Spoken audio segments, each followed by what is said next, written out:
Asus's ROG Phone is officially up for order. With gaming at its core, the ROG Phone offers a display with 90Hz refresh rates, 8GB of RAM, a minimum of 128GB storage, and a number of other features and flares for the mobile gamer.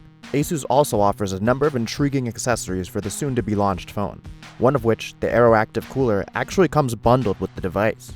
With gaming company Razer's second phone also launching this month, the ROG Phone isn't the first to this space, and really neither was the Razer Phone. We went hands-on with the ROG Phone and a few of its accessories to see just what gaming on an Asus device is all about. At first glance, it's clear that this is a gaming phone, even if you're not exactly sure what a gaming phone is. The gunmetal colored glass body with painted-on circuit board accents give it away as something of a toy, but upon closer examination, you'll see some serious hardware too, even from the outside. The first thing you'll notice is the copper cooling vents located in back. Underneath lies Asus's GameCool system, which consists of a 3D vapor chamber, heat spreaders, and cooling pads. Basically, overheating should be the last thing on your mind when gaming on the ROG Phone, especially with the inclusion of the AeroActive cooling fan accessory in the box. Asus also took care in making sure that battery life wouldn't be a concern either. This is evident not just in the inclusion of a large 4000 mAh battery, but also the placement of a secondary USB-C port in the middle of the device so that charging cables won't get in the way of your grip during gaming. This USB-C port is part of a larger proprietary dual-port connection where accessories like the AeroActive Cooler can be attached. In hand, it's a tall and rather heavy phone that feels like it's meant for us to just turn sideways and game away, especially with those dual speakers firing at you. The display didn't exactly blow us away from our first impressions. Rocking a Full HD Plus resolution, it didn't appear to be the sharpest screen, but it does get decently bright and has the 90Hz refresh rate going for it. It doesn't look quite as buttery smooth as the 120Hz refresh rate on the Razer phones, but it is noticeably better than most phones. The ROG Phone may be a gaming-centric device, but that doesn't mean it doesn't have to get some basics right too. And in this case, that means a dual camera setup. Pairing a 12-megapixel regular camera with an 8-megapixel wide angle, the ROG Phone should snap some decent pics in different situations, especially with its flagship Sony sensor and Asus's recent history of competent photo capture. In front, you'll also find an 8-megapixel camera for selfies. Shipping with the well-known Snapdragon 845 processor paired with 8GB of RAM and either 128 or 512GB storage, everyday tasks seem to breeze through the ROG Phone. But let's talk software and gaming. First, we'll start with some hardware, more specifically air triggers. These pressure-sensitive areas on the edge of the phone act as trigger buttons when gaming in landscape mode. The coolest part is that these triggers can be mapped to any button in a game by utilizing drag-and-droppable software keys that overlay the on-screen buttons you'd like to map. These also save your configurations for each game, so you don't have to map them every time.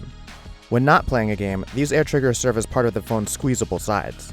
Like the HTC U12 Plus and Google Pixels, you can squeeze this phone to trigger specific functions. The default function for this puts the phone into X mode, which raises CPU frequency and optimizes memory for gaming, but it can also be mapped to launch any installed app. That's pretty cool. So is the accompanying wallpaper animation and RBG logo in back, which light up to reflect the initiation of X mode.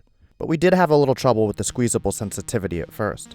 This can be tweaked though, and we anticipate that any kinks here will be ironed out by launch. That is if Asus has learned anything from the HTC U12 Plus. The Game Center app is another ROG Phone exclusive, which shows you phone stats like the temperature, CPU frequency, and memory used. This also allows you to change the fan speed of the AeroActive fan attachment, as well as the colors and patterns of the light-up ROG logo in back. The in-game experience is also aided by Game Genie, which lets you configure air triggers, CPU speeds, record and stream your gaming sessions, and much more.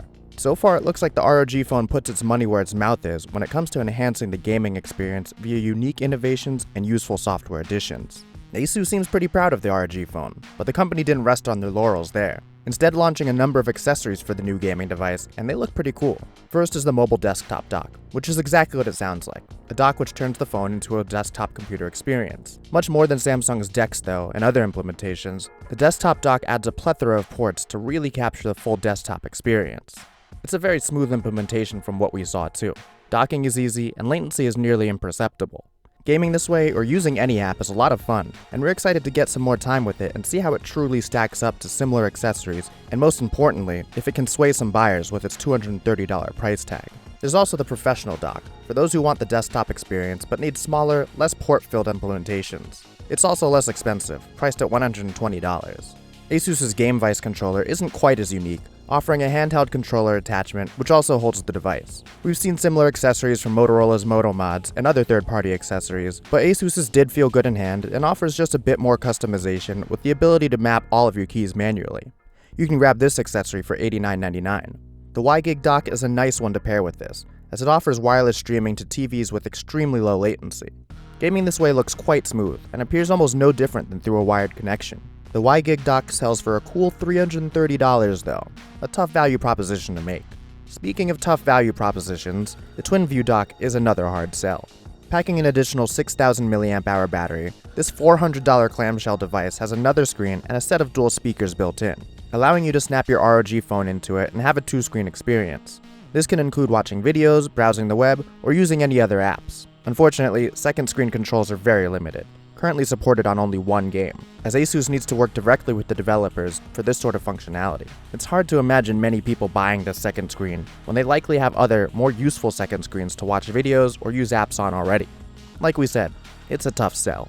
If we had to sum up the ROG phone in a few words, we'd say it's pretty cool. It does seem to have some promising features and additional hardware and software, but day-to-day real-world use will be the real test for this gaming monster. The ROG phone sells for $899 for the 128GB and $1099 for the 512GB variant, and begins shipping today. So if you're intrigued, the wait is over. Otherwise, stay tuned for our full review and we'll let you know if your patience was well placed. I'm Corey Gaskin with PhoneArena, thanks for watching, and be sure to check out PhoneArena.com for more info on this device and many others.